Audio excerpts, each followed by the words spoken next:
কই রে, কি হলো ঠান্ডাতে? আর কি বলবি ঠান্ডায়? যা ঠান্ডা পড়েছে রে, কি বলবি আর।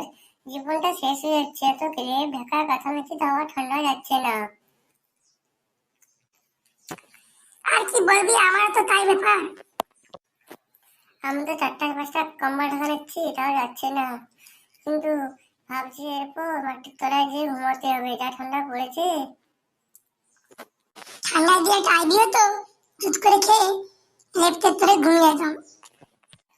আরে আমি তো আইবি টাইবি খাই না, তাহলে তুই একাই খাবি, আমায় কিছু দিবি না নাকি? তাহলে তুই কি রসটা খাবি? না রে, আমি কোনো অ্যালকোহল জিনিস খাই না। অন্য কিছু হবে তো বল। তাহলে তুই কি খাবি বল? ওই 1 কাপ চা আর 2টা বিস্কিট হলেই হবে। এরা তো বাচ্চারা খাই, তো তুই কি একটু ছিল নাকি এখন তুই বিস্কুট চা খাবি? আমি তো বাচ্চাই রে এখনো। তুই বাচ্চা, তোর বিয়ে দিয়ে তুই 10টা ছেলের মা হয়ে যাবি, তুই এখন বাচ্চা বলছিস আমাকে?